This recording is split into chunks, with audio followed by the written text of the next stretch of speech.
आमे व्यवस्था करथिलु ओपीएससी केमिति करथिलु ना तत्कालीन गवर्नर जे थिले professor Ganesh Lal CA recommend करथिले जे यूनिवर्सिटी मानकरे रिक्रुटमेंट पूरा एकदम भूल होउची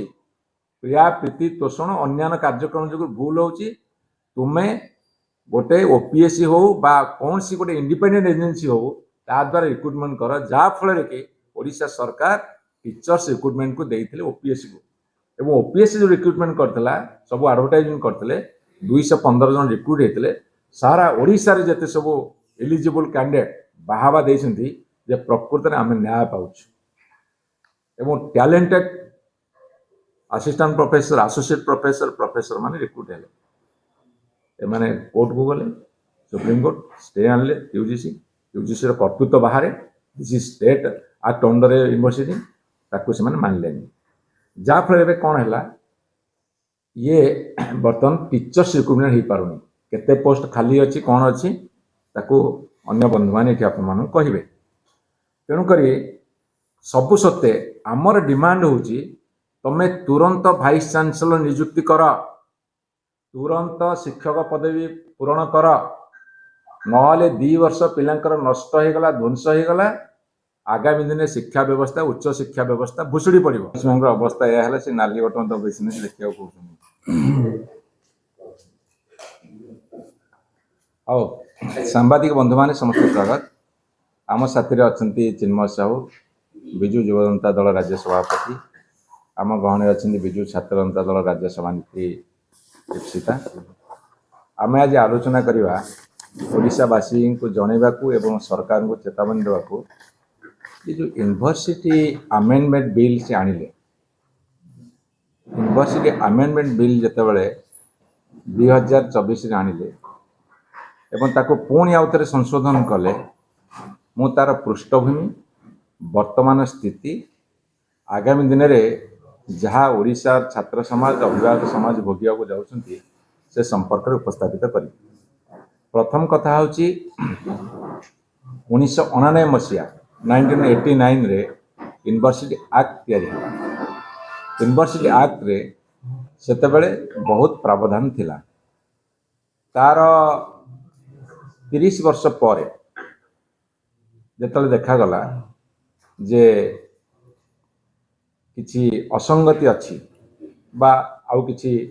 व्यवस्था रे जेतु व्यापक परिवर्तन हेछि शिक्षा व्यवस्था रे किछि अमेंडमेंट कराला आम सरकार जेतले थिला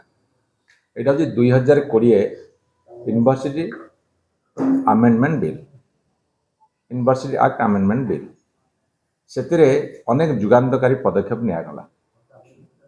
एवं 2024 रे जेतले सरकार आसिला भारतीय जनता पार्टी से माने पुणी आउ थे से 2020 अमेंडमेंट बिल की पुणी परिवर्तन करने को बिल आनले एवं 2025 एप्रिल मासे ता पास है एवं आमे राति सारा जुक्ति रखीचु तथ्य रखीचु से बिल रे असंगति अच्छी त्रुटि अच्छी ताको दर्शेचु राति सारा अनिद्रा के आलोचना करी सकाल 7टा हो गला कि सरकार जेहेतु मेजोरिटी थिला से माने ताको पास करेले एवं एठी म आपन मानु कहि रखे बिल पास कले सेतिरे पुणी त्रुटि रखिले आमे जो त्रुटि दर्शेइथिलु से पुणी तार 2-3 मास पर आउ थे 2025 अमेंडमेंट बिल आनले से माने आनिथिल 2024 रे 2020 को काटिया पई पुणी 2025 रे एगेन तांको आनिथिबा बिल को बा अमेंडमेंट को से माने पुणी आउ थे संशोधन कले ये होची भारतीय जनता पार्टी सरकार आगे चल पीछे मुड़ तेई चल आगु को जीवा जगह पछु को जाउथिबा गोटे सरकार है भारतीय जनता पार्टी सरकार मुझे आपण मान दृष्टि को आनबी जिते 2020 बिल अणा जाइथिला सेतेबेले किछि प्रमुख आमर शिक्षाविद जो माने को उद्देश्य रे आपको विरोध कले हाईकोर्ट को गले हाईकोर्ट रे हारिले सरकार जो 2020 विजु जनता दल सरकार बिल आनी अमेंडमेंट आनी ताको कायम रखिले किंतु दुखर कथा दुर्भाग्यर कथा यूजीसी कौन सी रोल ना यूजीसी केवल टीचर्स केमिति रिक्रुटमेंट तार गाइडलाइन फ्रेम करिवो करिकुलम कौन हो ताको फ्रेम करिवो यूजीसी किसी रोल नहीं यूजीसी इंटरभेनर है हेबा सत्य मत हाईकोर्ट रे हारिले तापर परवर्ती समय से माने सुप्रीम कोर्ट गले जो सुप्रीम कोर्ट रे केस पेंडिंग थिला सही समय ओडिशा सरकार 2024 आमेंडमेंट बिल आनले आपण ए कथाटे भलरे बुझंतु जेतले सुप्रीम कोर्ट रे केस पेंडिंग अछि सेतले बिल आनले आमे विरोध करलु सुप्रीम कोर्ट रे केस ताल तम बिल केमिति आनलो ओके तमे आमेंडमेंट कलो आमेंडमेंट जो मात्र हैला जो यूजीसी जाइथिला जे एठी एक्ट ठीक नहीं आमेंडमेंट ठीक नहीं से यूजीसी कौन कला सुप्रीम कोर्ट केस टा विथड्र कर देला जाफल कि आंकर बाट फिटिला एमन तो अटकई रखी थे विभिन्न कथा को जेहेतु केंद्र सरकार अच्छी यूजीसी अंडर अच्छी अटकई रखिले किंतु एमती कौन पुणी गोटे मिराकिल कले जे जाफल यूजीसी विथड्र कला सुप्रीम कोर्ट केस सरला एठी मोर आपन को केतोटी प्रश्न पचारिबार अछि जे जे एमाने 2024 रे आनिथिबा बिल को काहे कि आउ थरे 2025 रे पुणी संशोधन कले एवं सेठी बड़ कथा थिला वाइस चांसलर अपॉइंटमेंट रे जेते बेले आम सरकार थिला सेते बेले निष्पत्ति करथिलु जो सर्च कमिटी हबो सेही सर्च कमिटी रे चांसलर बा गवर्नर जन को नोमिनेट करेंगे नोमिनी हिसाब से जी कि चीफ सेक्रेटरी रैंक रही सेटा निजे चांसलर बा गवर्नर बाछिबे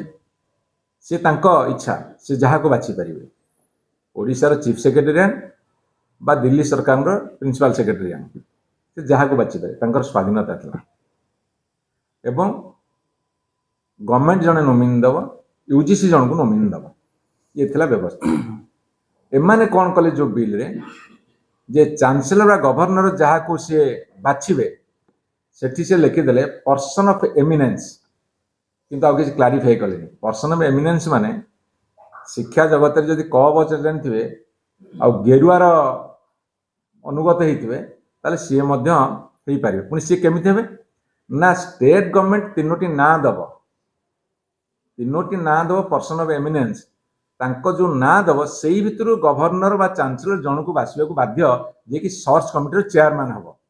अर्थात गवर्नमेंट डायरेक्ट कंट्रोल रहा अर्थात सरकारी नियंत्रित वाइस चांसलर अपॉइंटमेंट हम ये आमेंडमेंट जो जुक्ति आम देखु जो जुक्ति करके तुम जाइल हाईकोर्ट जो जुक्ति करके तथाकथित शिक्षावित मान जाइल हाईकोर्ट जो ऑटोनॉमी पर आँच आसूची से ऑटोनॉमी व्याहत है ना ऑटोनॉमी रहिला जो स्वायत्तता रहिला ना स्वायत्तता माने तार अपव्यवहार है ना स्वायत्तता क्षीर्ण है ये प्रश्न आज आपण मान आगे रखी जहाँफल कौन है से सर्च कमिटी आज 13टी यूनिवर्सिटी रे वाइस चांसलर नहांती सरकार को 18 मास पूरी गला से माने सर्च कमिटी रे कहा को रखिले परवर्ती समय मोर बंधु मान ताको आपण मानु कहिबे किंतु एठी आमे मना करथुल सिंडिकेट रो कहा को आनिबो नाही सर्च कमिटी सिंडिकेट आले कौन प्रॉब्लम हबो जे धरंतु उत्कल यूनिवर्सिटी सिंडिकेट से यूनिवर्सिटी जन प्रोफेसर हो कि से यूनिवर्सिटी कहा को से माने नियुक्ति देथिबे सिंडिकेट रखिथिबे आमे चाहूतलु जो यूनिवर्सिटी जीए रहिबो सिंडिकेट रो कहीं न आसले भल कहीं ना तांकर टिके प्रीति रही जाई पारे जाफल कि स्वच्छता न रही पारे एमाने सिंडिकेट जन नोमिनी आनले यूजीसी तांका हाथ में अच्छी गेरुआ बाहिनी क्या गोटे देवे